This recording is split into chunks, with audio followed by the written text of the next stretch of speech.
অভিমান কাউকে খুব কাছে এনে দেয়, কাউকে ঠেলে দেয় অনেক দূরে, কারো বা জীবনটাই ঝরা বকুলের মতো ঝরে পড়ে। এই সমাজ ব্যবস্থায় আমাদের আশেপাশে আছে এমন কিছু মানুষ যাদের সব আছে, আবার কোথাও কেউ নেই। পরিবার আছে কিন্তু আমার মা নাই, আমার আব্বু আছে।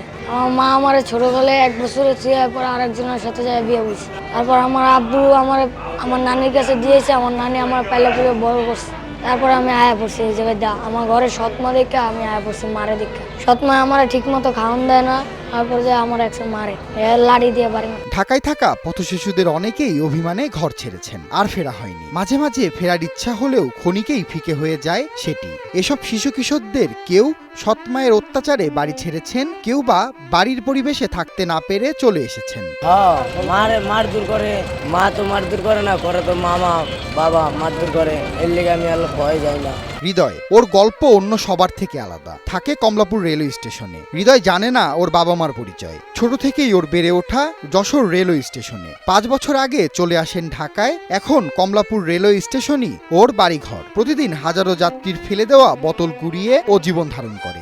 দিন 400 টাকা জমাইছিলাম, এই প্যান্টের ভিতরে থুইছি, সকালে উঠে দিই নাই। মার্কেট করবো, 450 টাকা প্যান্ট শার্ট কিনবো, রাইতে ঘুমাইছি, সকালে উঠে মার্কেটে গেছি, দামাদামি করছি। আমি দাঁড়ান আদিস পকেটের টাকা খুঁজতে পাই না, পরে চলে এসেছি রাগ রুক।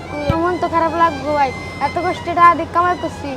মার্কেটে স্টিক গেছি, টাহাডি পকেটে শার্ট পছন্দ ছিল, শার্টটা পছন্দ ছিল, কিন্তু আমার আর কিনে হইল না শার্টটা। পরে যে এটা পরেছিলাম, কি আর করবো। ঈদে অনেকেরই রাগ ভুলে বাড়ি ফেরা হলেও হৃদয়ের বাড়ি ফেরা হয়নি। ঈদ কেটেছে একাকিত্ব ও কষ্টে। ঈদের দিন মা বাবা থাকতো, ঈদের দিন মনে করেন যে সেমাই খাইতাম, মাংস খাইতাম এটা 100 টাকা দিছিল সাংবাদিক। ঈদের দিন দুপুরবেলা পরে সামিয়া হোটেলে যাইয়া গোস্ত দিয়ে ভাত খাইছি, পরে 100 টাকা খাইছিলাম ঈদের দিন। তা বাদে আর কিছু খাইনি ঈদের দিন। ঢাকার রাস্তায় এমন হাজারো পথশিশুদের দেখা মেলে, যাদের বেশিরভাগই অভিমান কিংবা রাগে ঘর ছেড়েছেন। পরিবার খোঁজ করলেও তারা এখন আর ফিরে যেতে চান না। এই জীবনটি কষ্টের হলেও তারা এখানেই থাকতে চান। আমি 450 টাকা জমা রাখছি না, যখন 3000 টাকা হইব তখন একটা ছোট একটা ব্যাগ কিনবো, ব্যাগ সামনে রাখবো, সামনে রেখে হেডফোন নিবো, হেডফোন সব কালারের হেডফোন, আর এই যে ঘড়ি রাখবো, চশমা রাখবো, এসব রাখবো, পরে বেচবো। এই সব বেচে টুয়ে কাম হইব না, একটা ব্যবসা করলে ভালো। তাই ব্যবসা ধরবো, ব্যবসাটা চালাই দেবো।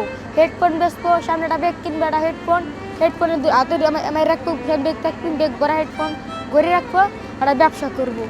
যখন 3000 টাকা হইব, 450 টাকা হয়েছে, 3000 টাকা হইব, একটা ব্যবসা ধরবো।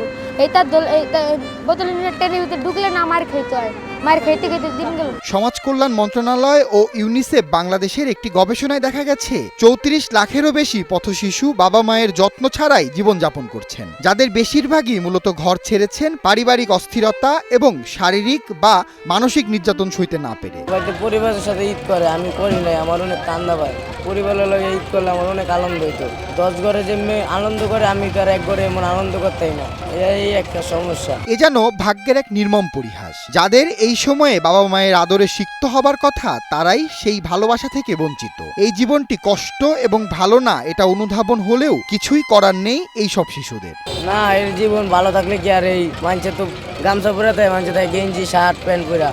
এই জীবন থাকলে কেউ দাম দেয় না, মানুষকে গেল টুকাই যেতেছে, ডিন্ডি করে যেতেছে। বললাম আসলে মানুষটা কি, এই মানুষটা তো রূপ মানুষে বোঝে না, আজকাল মানুষ এরকম। এইসব শিশু কিশোরদেরও রয়েছে স্বপ্ন। পড়ালেখা শেখা না হলেও তারা চান ভবিষ্যতে ভালো কিছু করবেন, সমাজে মাথা উঁচু করে বাঁচবেন। সুপন শিকদার, নিউজ 24।